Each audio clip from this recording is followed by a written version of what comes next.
Waalaikumsalam warahmatullahi wabarakatuh. Selamat pagi semuanya. Pagi, Bu. Bagaimana kabarnya hari ini? Sehat. Oke. Sebelum kita memulai pembelajaran hari ini, coba masing-masing dilihat dulu di pinggir mejanya atau di bawah. Coba lihat ada sampah atau tidak. Dan sudah bersih? Ya. Kalau sudah siap, coba ibu minta salah satu dari kalian boleh ke kelas. Siapa ketua kelasnya? Ayo Bu. Oh, Mbak Anami ya. Silakan dipimpin doanya boleh. Ya teman-teman, sebelum kita belajar kita berdoa. Berdoa mulai. Berdoa selesai. Oke, hari ini ada yang tidak hadir? Ada Bu. Siapa? Putri sama Prima Bu. Oh, kenapa? Sakit mereka Bu. Sakit. Malam. Diana, hadir Bu. Ayu, hadir Bu. Anami, hadir. Kita mulai ya. Ada yang masih ingat tidak materi sebelumnya tentang apa? Tentang SDA dan SDM Bu. Oh iya, kemarin kita belajar tentang SDA dan SDM. Nih, SDA, SDM. Ada yang tahu SDA itu apa? Masih ingat? Siapa yang masih ingat? Sumber daya alam. Oh iya, sumber daya alam. SDM? Sumber daya manusia. Kemudian kemarin kita sempat belajar tentang prinsip ekonomi. Ada yang masih ingat tidak? Bukan Bu. Lupa? Ini ingat ya. Prinsip ekonomi. Prinsip. Ada yang masih ingat prinsip apa? Nanti Bu. Apa? Mengeluarkan Usaha seminimal mungkin dan menghasilkan keuntungan semaksimal mungkin. Oke, good. Masih ingat berarti ya? Alias kita itu nggak mau rugi. Pasti kita kalau melakukan kegiatan ekonomi maunya Untung. Kemarin apa lagi? Motif ekonomi. Kemarin ibu sudah bilang kalau motif itu ingatnya sama kata motivasi. Aku punya motivasi, berarti aku punya sesuatu yang mendorong. Sebelum kita lanjutkan materi selanjutnya, ibu akan informasikan dulu tujuan pembelajaran kita hari ini apa saja. Oke, yang pertama menjelaskan. Kalian harus mampu menjelaskan kegiatan ekonomi itu apa. Kemudian yang kedua, memberikan contoh-contoh kegiatan ekonomi. Dan yang ketiga, merekonstruksikan. Kira-kira ini kalian paham tidak? Jadi nanti di akhir, ibu akan menugaskan kepada kalian. Kalian akan ibu tugaskan untuk mencari ide. Ide apa kira-kira atau potensi apa yang ada di wilayah kalian yang bisa kalian buat menjadi kegiatan ekonomi. Kegiatan ekonomi. Coba kalian perhatikan. Ada kata kegiatan ekonomi. Ketika ibu bilang kegiatan ekonomi, kira-kira apa yang ada di pikiran kalian? Aktivitas. Oke, aktivitas betul. Kira-kira apa lagi? Jual beli boleh. Terus apa lagi? Transaksi boleh. Satu lagi, memproduksi barang juga boleh. Jadi kegiatan itu berarti kan aktivitas ekonomi untuk memenuhi kebutuhan. Oke, jual beli untuk memenuhi kebutuhan atau bukan? Iya, salah satunya ya. Coba kalian lihat ada gambar. Gambar siapa itu kira-kira? Anak kecil ya. Kita kasih nama yuk. Kira-kira namanya siapa ya? Udin misalkan. Kira-kira kalau kalian lihat gambar ini, Udin ini kenapa?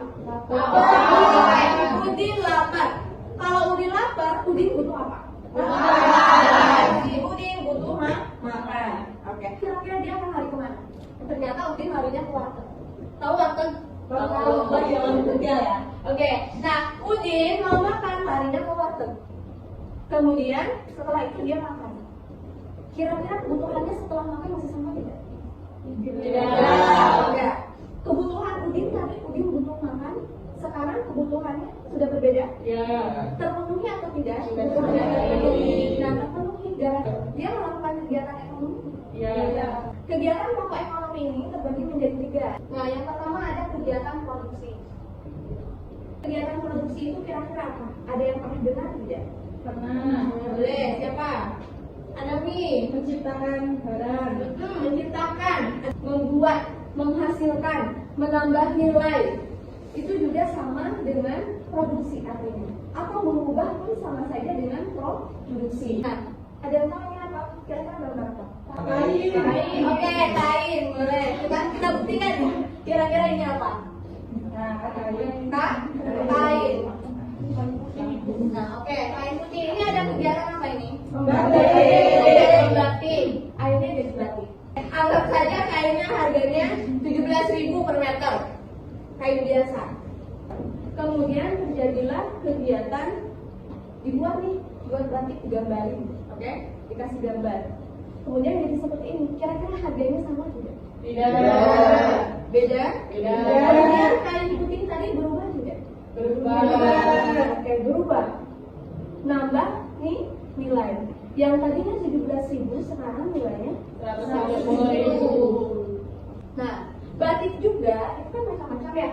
Ibu dulu pernah beli di Cirebon batik tulis 1 meternya itu 150.000. Tapi di satu tempat yang lain ada batik juga. Ibu pernah beli batik Jambi. Harga kali itu bukan batik tulis. Harganya itu sudah jadi tidak sampai 200.000, tidak sampai 150.000. Berarti ada perbedaan. Dan di Indonesia itu batik merupakan salah satu kebudayaan dari Indonesia. Bahkan setiap wilayah di Indonesia bisa saja mereka memproduksi batik, tapi memiliki nilai dan arti masing-masing. Kalau kita lihat dari filosofinya, biasanya batik Jogja ini mengandung nilai-nilai budaya Jawa yang ada kaitannya dengan kapal, seperti itu ya. Kemudian kalau dari Jambi mencerminkan keindahan alam dan kearifan lokal masyarakat Jambi. Kalau Cirebon biasanya menunjukkan budaya lokal dan tiang pelayan mewarnai sejarah Cirebon. Nah, ada beberapa batik yang terkenal, salah satunya nih, misalkan dari Jogja, seperti parang atau kalung. Bentuknya itu ciri khasnya banyak batik Jogja yang geometris. Kemudian dari Jambi, flora atau dari bunga, misalkan ada bentuk-bentuk cengkeh, tahu cengkeh kan? Nah, kemudian dari Cirebon, yang paling terkenal itu mega mendung. Kalau distribusi ini penyaluran atau penyampaian terbagi menjadi 3, ada langsung, semi langsung, dan tidak langsung. Di sini banyak bakpia ya. Ya. Nah, ada toko bakpia yang di tokonya itu langsung ada kegiatan produksi juga. Oke, itu salah satu contohnya. Jadi contoh kegiatan distribusi yaitu distribusi langsung itu produsen langsung ketemu dengan konsumen. Dan kalau yang semi langsung, contohnya pameran. Pameran karya seni keramik di Kasongan. Kasongan ada yang tahu Kasongan di mana? Mungkin ada yang pernah mendengar ya kegiatan pameran ini. Kemudian ada yang tidak langsung, di contohnya ada gambarnya. Jadi kalau kegiatan distribusi tidak langsung ini biasanya melalui perantara, dan perantaranya bertahap, bisa lebih dari 1 perantara. Nah, yang terakhir ada kegiatan konsumsi. Ada yang tahu kegiatan konsumsi itu apa? Menghabiskan. Oke, menghabiskan. Apalagi? Memakai. Menggunakan. Nah, contohnya ini. Ini ada gambar apa ini? Udin makan ya. Udin makan. Oke, Udin makan apa itu? Bakso, sate. Oke, kemudian di pinggirnya ada makanan apa itu? Rendang. Ada yang tahu rendang dari mana? Sumatera. Oke, Sumatera. Kemudian ini apa kira-kira? Soto dari mana? Lamongan. Oke, banyak ya soto ya. Kemudian ini apa kira-kira? Gudeg dari mana gudeg? Jogja ya. Oke, kita lanjut. Ini apa? Pempek dari mana? Oke, Sumatera Selatan. oh iya, Palembang ya, Palembang Sumatera Selatan. Oke, nah kalau ini sujan itu Pakaian adat. Oke, sujan itu pakaian adat. Dari mana? Jawa Timur. Dari mana? Dari mana ya? Jogja atau Jawa Tengah? Ini Bu, Jogja. Iya, tapi ini untuk laki-laki. Namanya sujan. Kalau ini? Sumatera. Oke, daerah mana kira-kira tepatnya? Mana? Banyak Bu. Banyak. Oke, dari mana? Dari mana? Dari Padang tuh, dari satu provinsi Sumatera Barat di semua ada. Oh iya, ini dari Padang salah satunya ya. Iya. Oke, selanjutnya ini apa? Wayang kulit ya? Wayang kulit dari mana? Jawa Tengah. Jawa Tengah ada. Jawa Timur ada nggak? Ada. Oke. Selanjutnya ini apa ya? Pijet-pijet. Apakah ini kegiatan konsumsi juga? Iya. Sabu. Oke, jasa. Oke, good. Tadi ada kata jasa. Jadi konsumsi itu tidak hanya mengkonsumsi barang saja, tapi barang ataupun jasa. Tadi ada kata menggunakan ya. Menggunakan jasa itu juga termasuk konsumsi. Kemudian kita nonton tampilan orang lain, konsumsi bukan? Konsumsi. Oke, bisa dipahami? Bisa. Selanjutnya, Ibu punya LKPD, tugas untuk kalian. Ini tugasnya individu. Nanti Ibu akan berikan kertas, silakan diisi. Untuk soalnya ini. Ini kan tugasnya itu membuat ide rancangan produk kegiatan ekonomi berdasarkan potensi wilayah tempat tinggal masing-masing.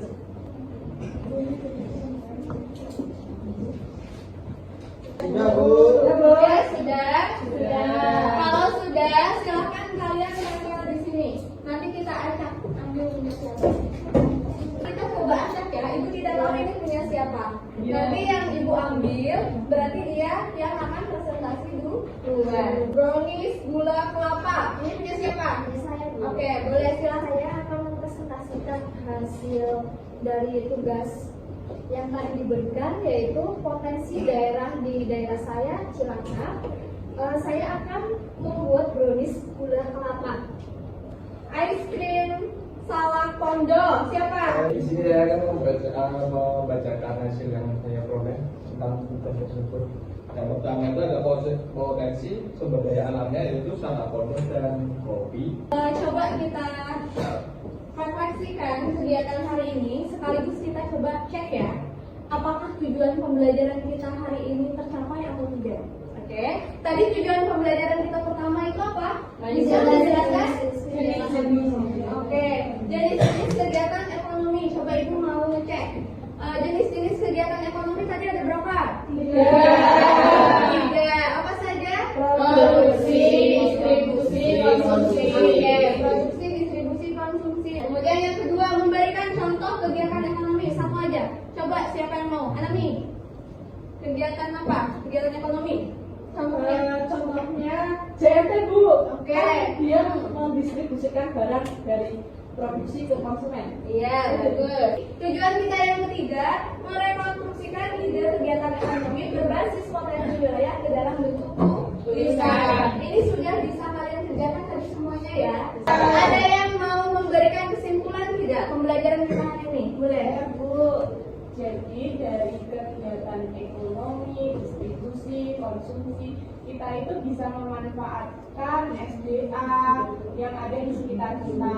Jadi yang awalnya itu belum dimanfaatkan bisa dimanfaatkan dengan baik, bisa dikreasikan dengan baik seperti kata Oi tadi. Kan tadi yang awalnya salak pondo biasanya dimakan seperti itu saja dibuat es krim. Seperti itu, Bu. Selanjutnya, karena kita sudah mendapatkan refleksi dan kesimpulan hari ini, Ibu akan menginformasikan materi yang akan kita pelajari di pertemuan selanjutnya. Silakan nanti di rumah kalian pelajari materi tentang harga sasar.